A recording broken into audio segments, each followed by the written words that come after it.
여러분 혹시 생업을 하는 일들 속에서 혹시 직업병 가지고 계십니까? 직업병? 이렇게 나만 아는 뭔가 이렇게 어떤 특정 조건이 되면 이렇게 직업적으로 이렇게 발동하는 그런 직업병. 저도 설교자로서 직업병이 있는데요. 설교자로서 직업병 중에 하나는 뭘 봐도 자꾸 해석을 하려 그래요. 뭘 볼 때마다 계속 뭔가 이렇게 요거는 이렇게 이면에 무슨 뭐가 있을까 이러면서 계속 자꾸 해석을 하려고 해요. 그래서 자꾸 원 저자의 그 의도를 이렇게 파악하려고 하는 이제 그런 좀 직업병이 있습니다. 성경을 볼 때 뭐 당연하고요. 성경을 볼 때에도 이 말씀, 이 글자 뒤에 뭐가 있을까 이런 것들 계속 생각하면서 보고요. 미술관에 가서 이제 그림을 볼 때도 그림을 그냥 그림대로 그냥 보면 되는데 계속 이제 이 화가가 무슨 생각을 하면서 이걸 그렸을까? 이건 왜 이렇게 작게 그렸을까? 뭐 계속 뭔가 생각을 계속 돌리면서 이 그림에 대한 의도, 뭔가 이 속뜻 이런 것들을 계속 이렇게 파헤치면서 봅니다. 좀 피곤해요. 그래서 뭔가 이렇게 그냥 그대로 좀 릴렉스하면서 즐기면 좋겠는데 자동적으로 생각이 계속 도니까 조금 피곤한 감이 있어요. 음악을 들을 때도 그냥 느끼면 되는데 이 작곡가는 왜 이렇게 여기에 왜 이 악기를 썼을까? 뭐 이렇게 왜 이 리듬을 이건 어떤 의미가 담겨 있을까? 막 계속 생각을 합니다. 뭐 뉴스나 뭐 영화나 드라마 다 마찬가지고요. 좋을 때도 있어요. 이런 직업병이 좋을 때는 이렇게 아내의 얼굴을 보면 한 번에 캐치한다는 겁니다. 지금은 도망가야 될 때구나 이러면서 해석이 되는 거죠. 지금은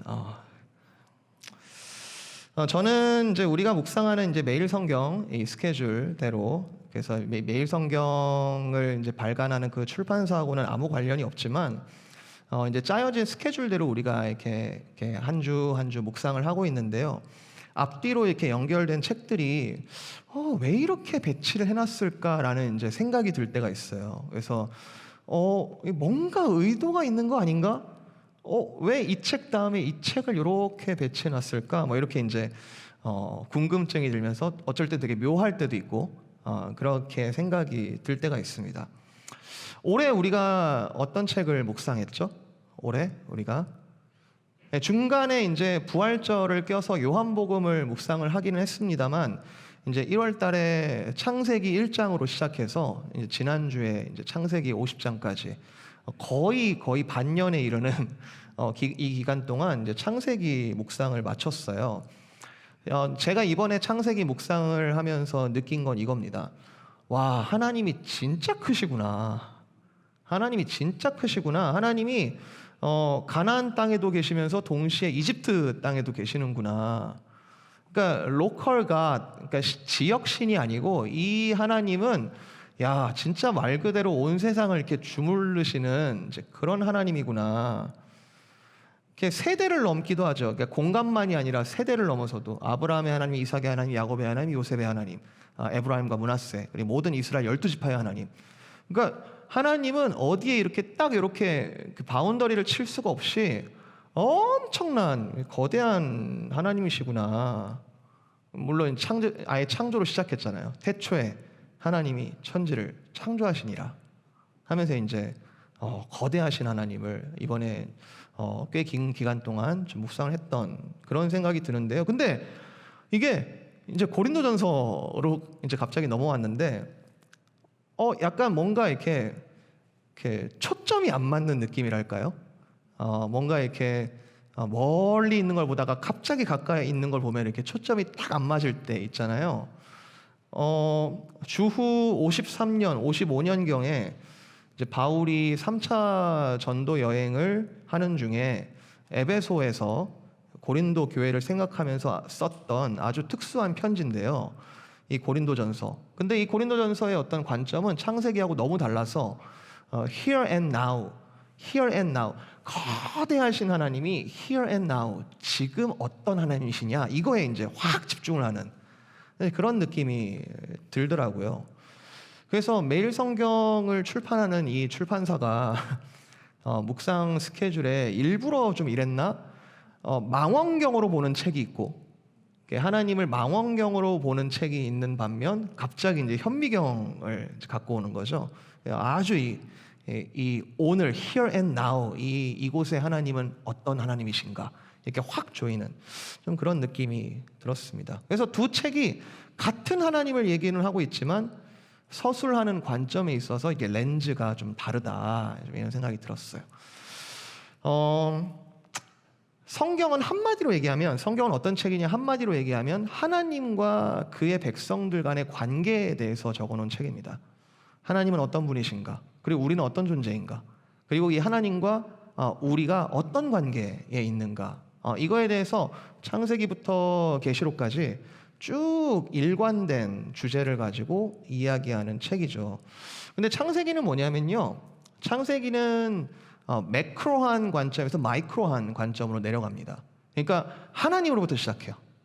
태초에 하나님이 어떤 분이시고 이 세상을 어떻게 창조하셨고 거기에 사람을 어떻게 두셨으며 사람에게 어떠한 일이 나오고 이런 식으로 하나님으로부터 시작하는데 이게 성도와 교회에게 어떤 의미가 있는가, 이제 위에서부터 매크로한 관점에서 마이크로한 관점으로 이렇게 내려오는 거죠. 점점 이제 렌즈를 좁혀가지고 이제 언약 가족까지 왔잖아요. 우리가 한 가족, 야곱의 가족 이렇게까지 이제 우리가 내려온 거죠. 그렇지만 창세기는 여전히 이제 이 렌즈의 어떤 초점이 거대한 것을 이렇게 바라보도록 그렇게 쓰여져 있는 책입니다. 근데 이와 반면 고린도전서는 성도로부터 시작합니다. 고린도전서는 교회로부터 시작합니다. 고린도전서는 성도와 교회가 처해 있는 현실, 성도와 교회가 마주하고 있는 문제, 성도와 교회가 오늘도 치열하게 싸우고 있는 이런 믿음의 싸움들, 거기로부터 시작해서 하나님께로 연결하는 이제 그런 관점을 가지고 있습니다. 그래서 미시적인 관점에서 거시적인 관점으로 올라가는 거죠. here and now, 지금 여기에 하나님의 사랑하는 백성들, 하나님께서 사랑하시는 이 고린도의 성도들, 이 성도들의 이 문제로부터 그러면 하나님께서 우리를 버리셨는가? 아니더라. 위를 바라보자. 같이 위를 바라보자 하면서 이렇게 점점 더 끌고 가는 그런 책입니다. 그런데 성도와 하나님 간의 관계라 그랬잖아요. 성경책은 기본적으로. 그러면 성도와 교회로부터 눈을 딱 들었을 때 제일 먼저 보이는 분이 누구냐? 고린도전서에 따르면 성령 하나님입니다. 성령 하나님. 물론 이제 하나님과 그리스도와 성령을 따로 떼서 얘기할 수 없죠. 그래서 제가 지금 네모로 박스를 쳤는데 삼위일체 하나님, 하나님이시면서 그리스도이시면서 성령이신 삼위가 한 분이신 그 하나님. 그런데 고린도전서 관점에서 볼 때는 성도와 교회로부터 눈을 딱 들었을 때 제일 먼저 보이는 하나님의 한 면은 성령 하나님에 대한 면이다. 바울은 그것을 고린도전서에서 집중을 하고 있습니다. 그래서 저는 이 고린도전서의 주인공이 되는 두 대상은 성도 또는 교회 그리고 성령 하나님, 이 두 대상을 집중적으로 이 바울 사도가 파헤치고 있다. 이 관계에 대해서 집중적으로 다루고 있다라고 생각을 합니다. 성경 전체적으로 보면은 하늘과 땅을 잇는 주인공은 예수 그리스도시죠. 예수 그리스도. 그런데 성도의 here and now, 현재적인 삶에 대해서 바울이 편지를 쓰면서는 절대적으로 누구를 포커스하고 있는가? 절대적으로 성령 하나님을 포커스하고 있다. 여러분 지난주에 읽으셨을 거예요. 여러분 지난주에 읽어가시면서 바울 사도가 고린도 교회에 대한 문제들을 이야기하면서 성령 하나님에 그렇게 집중하는 것을 여러분이 보셨을 겁니다. 바울이 뭐라 그래요? 내가 너희로부터 여러 가지 문제들을 들었는데 그리고 그 문제들에 대해서 내가 정말 애타는 심정으로 내가 하나하나 다뤄볼 건데, 그런데 너희가 하나님의 성전인 것과 하나님의 성령이 너희 안에 계시는 것을 알지 못하느냐? 여기서 출발하는 거예요. 교회의 문제, 성도의 문제, 성도가 처해 있는 현실, 성도가 처해 있는 환경, 그 모든 것들을 내가 아비의 심정으로 하나하나 다뤄볼 건데, 근데 대전제가 뭐냐? 너희는 너희가 하나님의 성전인 것과 하나님의 성령이 이미 너희 안에 계시는 것을 알지 못하느냐? 여러분, 오늘 말씀에 제가 빗대어서 이렇게 선포합니다. 여러분, 예수 그리스도를 주님으로 믿으시는지요? 예수 그리스도를 나의 구주로 믿으시는지요? 그렇다면 우리 안에 성령이 계신 것이 확실합니다. 너희는 너희가 하나님의 성전인 것과 하나님의 성령이 너희 안에 계시는 것을 알지 못하느냐? 우리가 창세기 한번 생각해 보면은 종과 죄수로, 그러니까 삶의 그 밑바닥에서 그 이집트에 아주 종으로 팔려간, 그리고 죄수에까지 이렇게 처박혀진 그 요셉의 삶을 보면은 하나님께서 요셉과 함께 하셔서 그를 형통하게 하셨다라는 말이 나오잖아요. 그건 어떤 거예요? 그건 무슨 뜻이에요? 구속사적으로 볼 때는 창세기라는 기록 속에서 아직 성령 하나님에 대해서 뚜렷하게 기록을 하지 않을 뿐이지 성령님께서 요셉과 함께 하셨다는 거죠. 하나님의 지혜, 하나님의 능력, 그 하나님께서 성령 하나님으로 요셉과 함께 하셨다. 여러분, 그거 아닙니까? 만약 이걸 다르다고 생각해버리면 구약의 하나님과 신약의 하나님은 달라져 버려요. 하나님께서는 성령으로 요셉을 충만케 하셔서 그 가운데 지혜롭게 또 능력 있게 살아가게 하셨던 거죠. 바울은 그 성령님이 지금 너희 안에도 계시다, 이것을 알지 못하느냐 하면서 애타는 심정으로 지금 이 편지를 쓰고 있는 겁니다. 저는 오늘 이 본문을 읽으면서 뭐니 해도 우리가 성령님에 대해서 우리가 좀 다룰 수밖에 없겠다라는 생각이 들었고, 이 성령 하나님에 대해서 오늘 세 가지 포인트를 좀 같이 여러분과 나누려고 합니다. 오늘 주보에 보면은 설교 제목을 제가 오늘 세 가지 포인트에 대해서 일부러 조금 짜맞춘 부분이 있는데요. 성령을 따라 오늘도 무르익어 간다, 이렇게 제가 좀 표현을 해봤습니다. 성령님에 대한 세 가지 포인트, 성령을 따라 오늘도 무르익어 간다. 첫 번째, 나는 예수님은 아는데, 예수님을 믿는데, 나는 예수님을 정말 나의 구주로 믿는데, 그러면 성령을 따라 산다는 건 도대체 뭐냐? 이게 예수님을 믿는 것과 어떤 관련이 있냐? 두 번째, 그러면 그 성령님이 오늘 우리의 삶에 어느 정도의 긴밀함을 가지고 계신다는 거냐?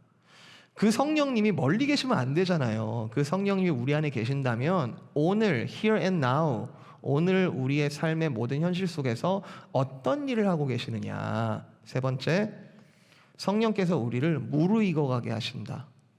이 성령의 충만함, 또 성령의 역사, 성령의 내주라는 것은 긴 호흡을 가지고 하나님께서 우리를 끝까지 신실하게 포기하지 않으시는 하나님의 동행하심.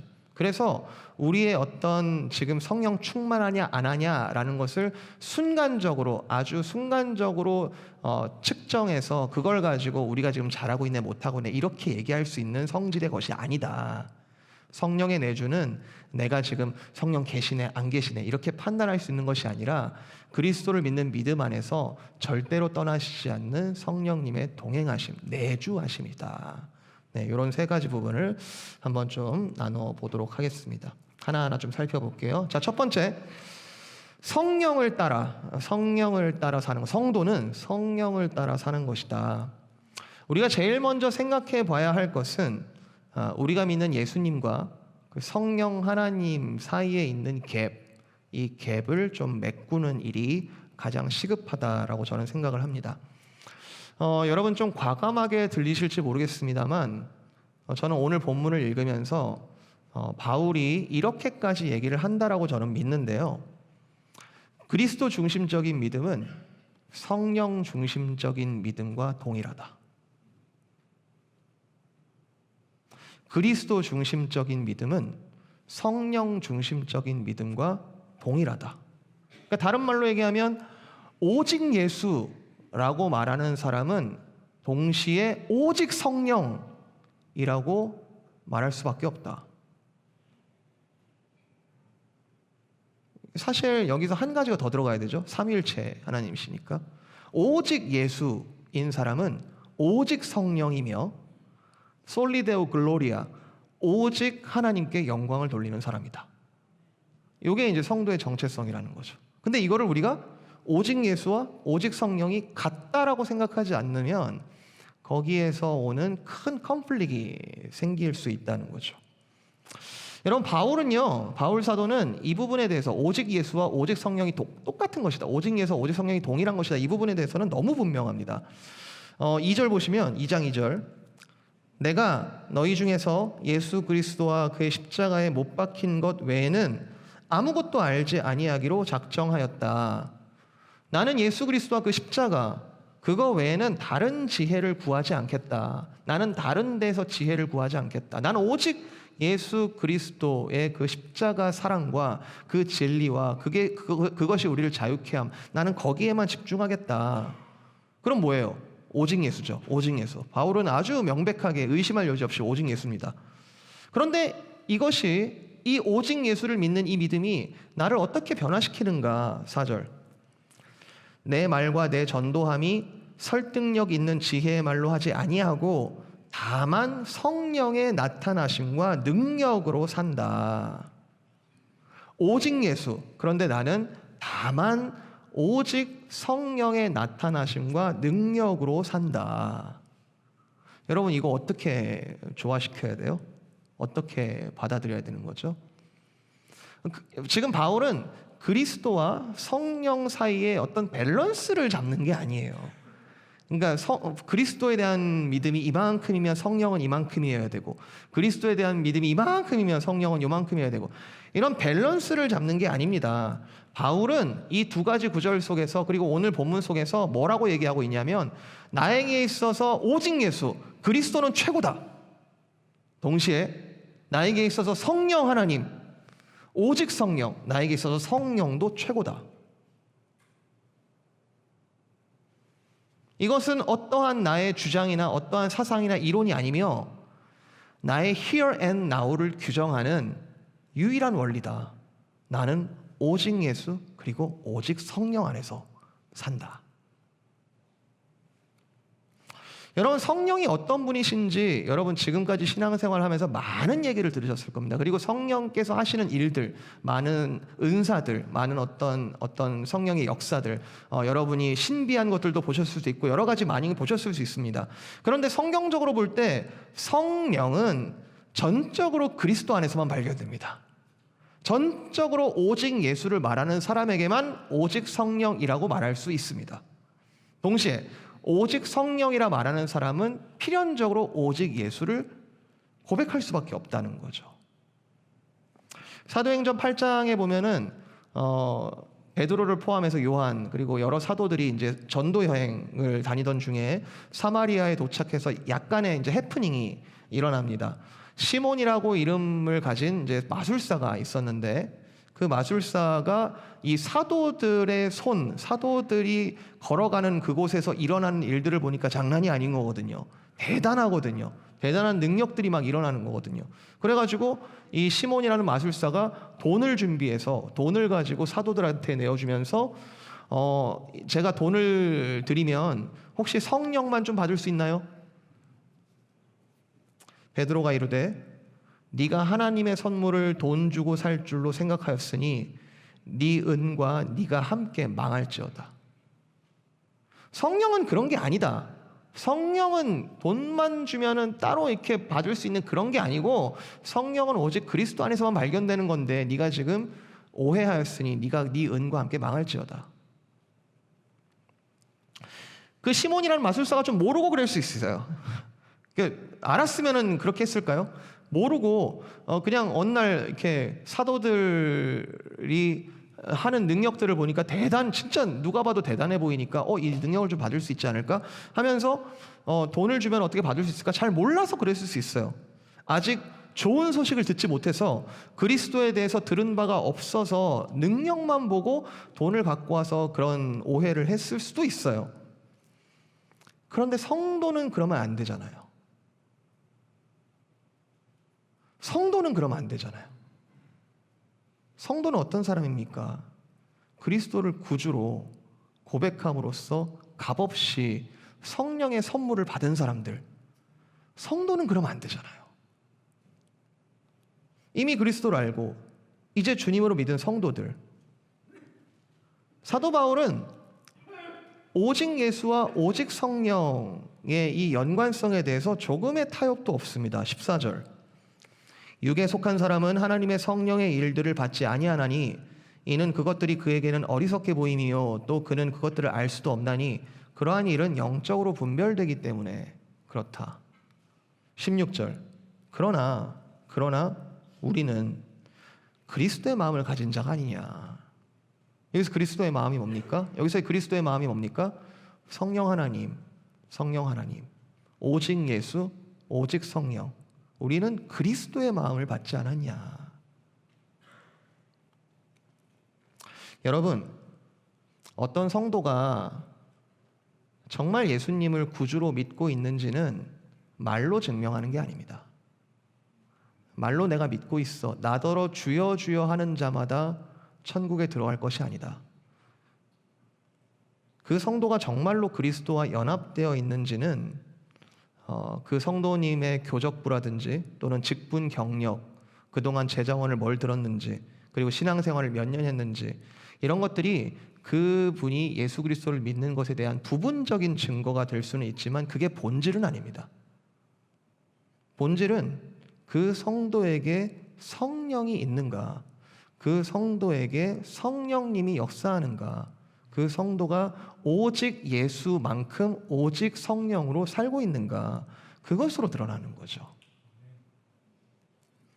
만약에 삶에 있어서 성령을 무시하고 있거나 내가 예수를 믿는다고 하면서 내가 교회도 잘 다니고 있고 착실히 잘 다니고 있고 내가 좋은 사람들과 내 교인들 많이 알고 있고 즐겁게 교제하고 있고 내가 교회 생활에 있어서 전혀 거리낌 있고 잘하고 있는데, 만약에 내가 성령을 무시하고 있거나 또는 성령과는 전혀 상관없으면서 나는 혹시 믿고 있다고 착각하고 있거나 또 성령의 존재를 인정은 하지만 나도 모르게 예수님보다 낮추고 있거나 또는 엑스트라 스피릿, 그냥 부차적인 영, 필요할 때 의지하는 영, 그렇게 여기고 있거나 또는 성령을 특수한 사람들의 것, 성령 충만한 특별한 사람들에게만 있는 것이고 특별히 더 신령한 사람들에게 성령이 임하는 것이다 라고 여기고 계신다면 제가 볼 때 문제의 원인은 딱 하나라고 봐요. 그리스도와의 연합과 성령의 내주를 분리하고 있는 거죠. 오직 예수는 곧 오직 성령인데, 그럴 수밖에 없는 것인데, 사실은 하나인데. 여러분, 여러분의 오늘의 삶은 어떠하십니까? 오늘 말씀에 정말로 오직 예수는 오직 성령이 분명한데, 지금 다른 어떤 문제들을 파헤치기 전에 너희는 너희 안에 성령이 계시는 것을 알지 못하느냐. 자, 한 걸음만 더 들어갑니다. 자, 두 번째, 성령이 어떤 일을 하시는가로 들어가 볼게요. 이 예수의 영, 성령 하나님은 성도의 삶에 오늘 무엇을 하고 계실까요? 그렇다면 무엇을 하고 계실까요? 나 예수 그리스도를 정말로 믿고 이런 영적 갈증 속에서 주님께서 나를 끌어당기셔서 믿게 하셨는데, 그렇다면 나에게도 동일하게 오직 성령일 텐데 오늘 성령님은 나에게 무슨 일을 하고 계실까? 바울은 이 고린도 전서를 통해서 이렇게 묻고 있는 것 같습니다. 고린도에 있는 사랑하는 내 형제 자매들아, 너희들의 여러 가지 문제들에 대해서 너희 안에 계시는 성령님이 오늘 실제적인 지혜와 능력이 되시는 것을 알지 못하느냐? 아니, 혹시 믿지 못하느냐? 아니면 혹시 경험을 못 해봐서 그러냐? 바울이 비꼬는 것 같지 않아요. 정말 진심으로 애타는 마음으로 궁금해서 물어보는 것 같아요. 그래서 사도 바울이 고린도전서를 보면은 여러 가지 측면으로 얘기합니다. 성령이 너희 안에 계시는 것을 여러 가지 측면으로 얘기합니다. 너희가 혹시 경험이 없어서 그런가? 그래서 중간중간 바울이 자기 얘기를 하죠. 내가 어떤 상태로 너희에게 다가갔고 그 가운데 얼마나 불쌍한 자로 내가 너희 가운데 있었으나 성령이 우리 가운데 계신 것을 너희가 나를 통하여, 우리를 통하여 보지 않았냐? 그 경험 너희에게 있지 않느냐? 그 자랑하는 거 아니에요. 내 안에 계시는 성령님이 너희 안에도 계시다라고 하면서 간증하는 거예요. 이것 말고도 다양한 각도로 성령이 너희 안에 오늘 계심을 다양한 각도로 설득을 하는데요. 또 이렇게도 설명을 합니다. 사도 바울이. 자, 한번 보자. 크리스찬이든 넌 크리스찬이든 인생에 있어서 필요한 두 가지가 있지 않냐. 인생을 살아가는 데 있어서 필요한 두 가지 뭐냐. knowledge and power 아니냐. 인생을 살아가는 데 지식이 필요하고 인생을 살아가는 데 능력이 필요하지 않냐. 아주 상징적인 이야기인데 1장에 나옵니다. 유대인은 파워를 그렇게 구하는 경향이 있다. 유대인은 신적인 능력을 그렇게 구하는 경향이 있다. 왜 그럴까? 아마 하나님의 능력이 유대인들 가운데 이렇게 능력으로 나타났을 때, 파워풀하게 나타났을 때, 이로써 하나님께서 우리만 선택했다라는 것을 이 능력으로 증명하고 싶어서 그런 게 아닐까? 유대인들은 그렇게 능력을 구하더라. 왜냐하면 하나님이 우리를 선택한 걸 그걸로 보여주고 싶어서. 반면에 헬라인들은 여기에 대한 반작용인 건지 또는 하나님이 없어도 나는 충분히 살 수 있어 라는 것을 증명하고 싶어서인지 그렇게도 지혜를 찾더라. 유대인들은 능력을 구하고 헬라인은 지혜를 찾는데, 그렇지만 우리는 어떤 존재냐? 24절, 1장 24절. 오직 부르심을 받은 자들에게는 유대인이나 헬라인이나 다 똑같은데 그리스도만이 하나님의 능력이요 그리스도만이 하나님의 지혜. 너희들이 그걸 이미 맛보지 않았냐? 너희가 이미 하나님의 택하심 아래 영적 갈증 속에서 그렇게 헤매고 허덕이던 그 가운데 그리스도께서 너희를 건져주셔서 그의 지혜와 능력이 너에게 실제적인 구원이 되었음을 너희들이 경험하지 않았냐?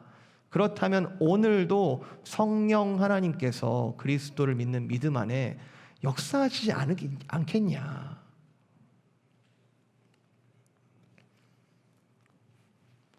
유대인이나 헬라인이나 그리스도는 하나님의 능력이요 하나님의 지혜다. 여러분 이거 인정하신다면 그 다음은 너무 당연한 거예요. 오직 예수, 오직 성령. 오직 그 그리스도 안에 지혜와 능력이 있다? 그러면 성령께 지혜와 능력이 있는 게 너무 당연하지 않겠습니까? 여러분, 여러분의 오늘은 어떤 오늘을 살아가고 계십니까? 자, 이걸 제가 좀 뒤집어서 설명드릴게요. 성령이 있으면 어떤 일이 벌어질까 보다 성령이 없다면 어떤 일이 벌어질까를 설명하는 게 좀 더 빠를 것 같아요. 성령이 없다면 어떤 일이 벌어질까? 자, 여러분 성도에게 성령이 없다면 어떤 일이 벌어질까요? 사실 이게 신학적으로 불가능한 얘기인데 신학적으로는 그리스도 안에 있으면 성령이 내주하시는 게 너무 분명하기 때문에 이건 불가능한 얘기지만 만약에 성도에게 성령이 없다면 어떤 일이 벌어질까요? 바울의 논리에 따르면 인간의 지혜와 능력에 심각한 결함이 생깁니다. 참된 것과 거짓된 것을 분별할 수 없고 심지어 운이 좋아서 어떠한 특별한 지식을 얻게 되더라도 그것을 행할 능력이 없습니다. 오늘 이 고린도전서는 here and now 이렇게 렌즈를 확 조여가지고 here and now에 지금 집중을 하고 있지만 이 얘기는 성경 전체적으로 볼 때도 똑같아요. 성경 전체가 인간에 대해서 뭘 얘기합니까? 인간의 지혜 없음, 인간의 능력 없음, 그것에 대해서 하나님께서 불쌍히 여기셨다. 왜냐하면 인간의 지혜 없음과 능력의 없음이 결국에 끝이 뭐냐면 죄와 사망으로 끝나는 것을 하나님이 아시기에 하나님께서 당신의 아들을 내어놓으사 우리를 구원하셨다는 것은 우리를 사망으로부터 영생으로 옮기셨다라는 것이다. 근데 그게 우리 힘으로 된 겁니까? 그리스도의 지혜와 능력으로 너희가 어둠의 권세에서 이제는 사랑의 아들의 나라로 옮겨지지 않았냐? 그 지혜와 능력이 풍성한 나라로 너희가 옮겨지지 않았냐? 고린도전서는 here and now라는 관점에서 성령이 없을 때 어떤 현상이 벌어지는가, 지금 종말적으로는 죄와 사망, 영생과 반대의 개념이겠지만 이 here and now에서 성령이 없으면 어떤 일이 벌어지겠는가? 우리가 3장 1절 2절 읽었습니다. 너희가 미성숙하다. 너희가 참 미성숙하다. 아직도 성장이 필요하고 배움이 필요한 어린아이 같구나. 실제적인 문제들이 생기죠. 지혜가 없고 능력이 없으니까요. 3절, 너희 가운데 시기와 분쟁이 있구나. 이상하다. 너희한테 분명히 성령이 계실 텐데 하나님께서 한 성령을, 지혜와 능력의 영, 한 성령을 그리스도 예수 안에서 너희에게 주셨다면 너희가 한 몸이 되어져 가야 할 것 같은데 이상하다. 왜 시기와 분쟁이 일어날까? 마치 하나님께서 태초에 천지를 창조하실 때 첫사람 아담과 하와가 둘이 다른 몸이지만 한 몸을 이루어 깊은 사랑의 연합을 이루는 그 온전한 회복을 그리스도를 통해서, 성령을 통해서 이루신 건데, 그래서 너희가, 하나님께서 그 태초에 기대하셨던 것이 이제 교회를 통하여 한 몸됨을, 새로운 연합을 이뤄가야 될 것 같은데, 그래서 그리스도께서 절대로 하나 될 수 없을 것 같이 여겨지는 유대인과 이방인을 하나 되게 하셨는데 너희 안에 연합의 영, 연합할 수 있는 지혜와 능력의 영, 성령이 계시는데 왜 그렇게 분쟁이 발생할까?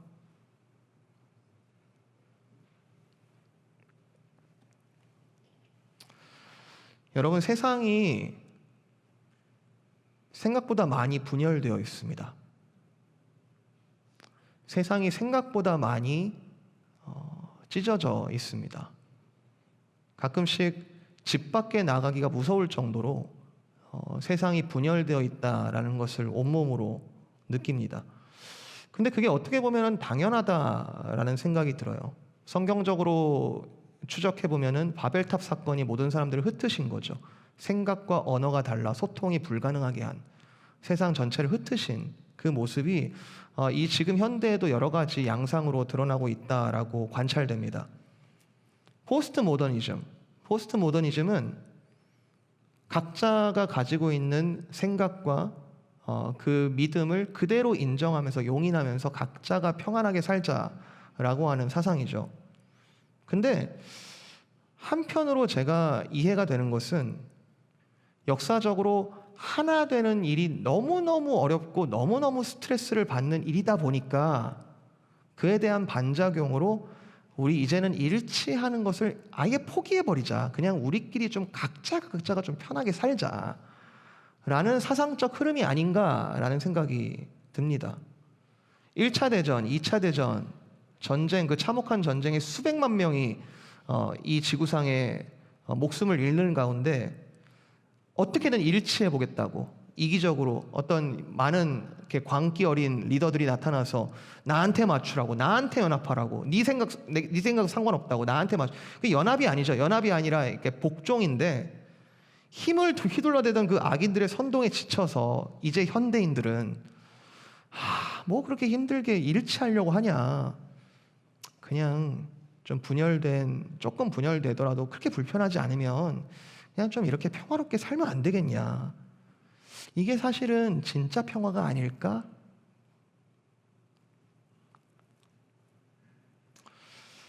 저는 이러한 현대인들의 스트레스, 찢어져 있고 분열돼 있고 분쟁하고 그리고 시기와 경쟁이 이 사회의 기본적인 어떤 모티베이션으로까지 얘기하고 있는 이 현대인들의 스트레스에 저는 깊이 공감됩니다.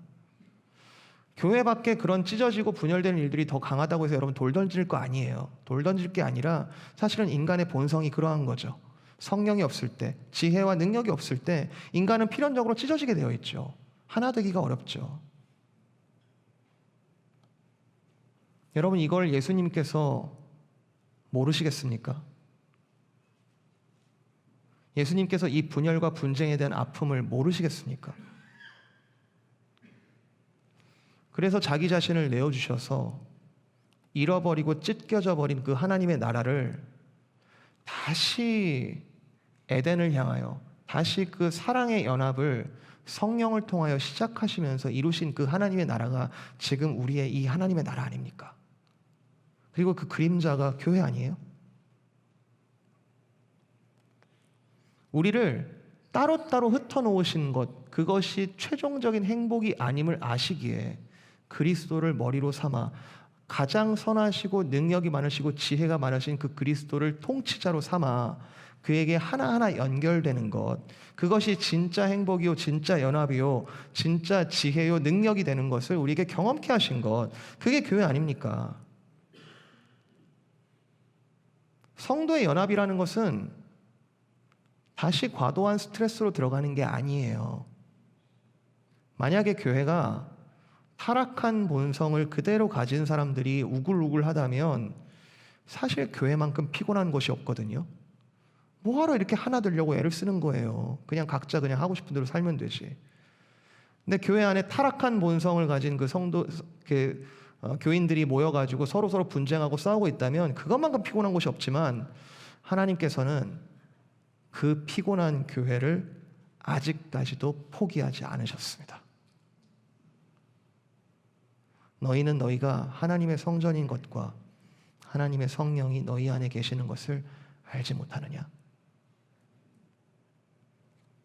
하나님께서는 신앙 공동체를 향하여 오늘도 성령의 사람들, 즉 지혜와 능력을 충만한 사람들을 끊임없이 보내셔서 오늘도 세상을 참되게 정화시키시는 중에 계십니다. 그는 졸지도 않으시고 주무시지도 아니하시고 이 일을 완성하시기까지 이루실 것입니다. 성령의 인도하심을 따르는, 즉 그리스도를 주인으로 모시는 사람들이 많은 교회는 세상으로부터 호기심을 갖게 하죠. 왜냐하면 세상이 아파하잖아요. 세상이 지혜 없음에, 능력 없음에 지금도 신음하고 그 헛됨 속에서 윤회하는지도 모르겠어요. 그래서 영적 갈증이 있죠. 그런데 참되게 서로를 내어주며 사랑하며 성령으로 하나 된 공동체를 봤다? 분쟁과 분열에 지친 현대인들에게 교회는 영적으로나 육적으로나 피난처여야만 합니다. 우상숭배와 싸움이 가득한 고린도라는 지역은 성적으로 아주 타락한 도시였어요. 근데 그 고린도 한가운데에서 하나님을 경외하면서 살아가는 고린도 교회 교인들 몇 명 없었을 겁니다. 그리고 그들이 세상적으로 자랑할 수 있는 게 몇 개 없었을 거예요. 하지만 고린도 교회 교인들은 전부를 가진 사람들입니다. 참된 지혜와 능력 되시는 그리스도를 가지고 있었고 그것은 그들의 성령을 통하여 구현되고 있는 것이죠. 여러분, 여러분의 오늘에 있어서 성령님은 여러분에게 어떤 능력이 되시고 어떤 지혜가 되십니까? 아직도 내 속에 내가 너무 많아서 성령님을 받아들이기가 쉽지가 않으십니까?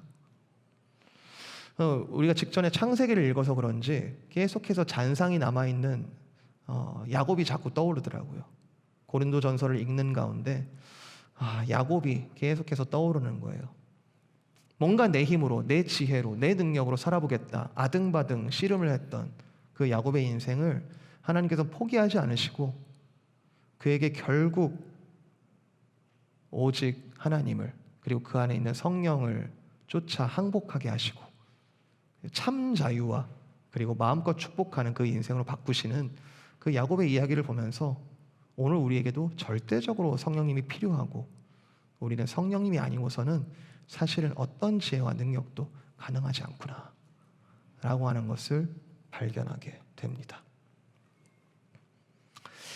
자, 마지막 포인트입니다. 저는 이 야곱, 방금도 얘기했지만 야곱이 마지막 포인트에 참 적절하다고 생각하는데요. 이 성령님은 오늘도 우리를 포기하지 않으셨습니다. 오늘 우리가 우리 스스로를 어떻게 평가하든 내 오늘 영적인 상태가 이래, 내가 오늘 성령에 충만하지 않아, 내가 오늘 나에 대해서 어떻게 측정하든지 간에 성령님은 주 예수 그리스도를 믿는 믿음 안에서 우리를 결코 포기하지 않으실 겁니다. 결국에 야곱을 그렇게 만드셨던 것처럼 성령님은 우리를 무르익게 만드실 것이고요. 결국에는 때가 참에 우리 안에 성령의 열매를 맺게 하실 것입니다. 성령을 쫓아 사는 것을 어색해 하던 사람들을 기어이 성령 충만하게 만드실 것입니다. 고린도전서 전체에서 바울은 이 편지를 쓴 목적은 이 교회를 비난하고자 함이 아니었어요. 이 교회를 지적질하려고 이 편지를 쓴 게 아니었어요. 사랑하는 고린도 교회 성도들아, 너희 가운데 이런 문제들이 많이 있지만 그러나 주님께서 너희를 결국에 성숙하게 하실 것이다. 주님께서 포기하지 않으신 것처럼 나도 너희를 포기하지 않는다. 지금 나는 너희보다 조금 더 앞서 있는 선배로서 내가 비방자요 폭행자요 내가 만물의 쓰레기 같은 나를 하나님께서 은혜 주셔서 나를 성령의 사람으로 만든 것처럼 너희도 반드시 그렇게 만드실 것을 내가 확신하노니 너희는 너희 안에 있는 성령님을 다시 한번 발견하고 쫓아 살아라. 그 마음으로 지금 이 문제들을 하나하나 보자. 이게 책임감 있는 리더의 모습이죠. 아유 힘들다. 아유 얘네들 진짜 버리고 싶다. 아유 이제 따로 새로 시작할란다. 책임감 있는 리더의 모습이죠. 나는 내 양을 버리지 않는다. 나는 사꾼이 아니다. 나는 내 양을 위하여 목숨을 버리노라. 바로 예수 그리스도의 모습이 바울 사도를 통하여 또 장차 그렇게 만들 성도들을 통하여서 그리고 몇천 년이 지난 오늘 우리에게까지 성령 하나님의 사역은 지금도 퇴색되지 않았습니다. 우리가 창세기에서 배웠습니다. 창세기에서 인생이라는 것은 긴 호흡이라는 걸 배웠어요. 우리가 한순간의 어떤 일을 가지고 하나님이 우리를 떠나셨네 마셨네 이거 할 수 있는 얘기가 아니구나. 하나님 정말 언약이 신실하시구나. 창세기에서 긴 호흡을 배웠습니다. 그런데 고린도전서는 어떤 책이냐면 그 와중에 긴 호흡 와중에 한순간 어느 한 지점에 내가 정말로 성령을 쫓아 올바른 방향성으로 가고 있는가를 점검하게 하는 책이에요. 아직 여름입니다. 열매가 무르익을 가을이 아직 오지 않았습니다. 그렇지만 여름에는 여름에 해야 할 일들이 있습니다. 우리는 이미와 아직 사이에 살고 있습니다. 그날이 되면 하나님께서 모든 것을 완성하실 날이 올 겁니다.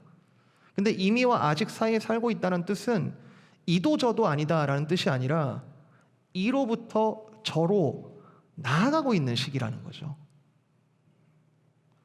우리의 오늘은 방향성이 있는 미결 상태라고 말할 수 있을 거예요.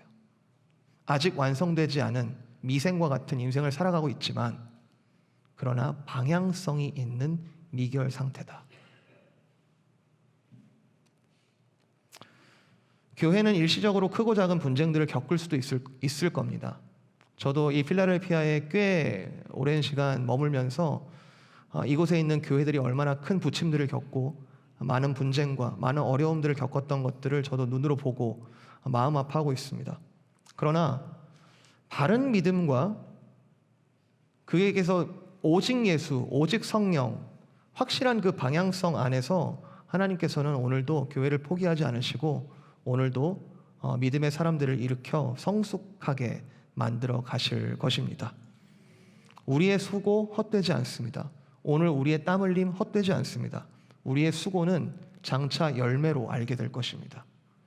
오늘 이 여름날에 흘리는 이 땀방울은 반드시 때가 찼을 때 우리의 성령의 열매가 맺히는 그날에 한 귀한 부분이 될 것입니다.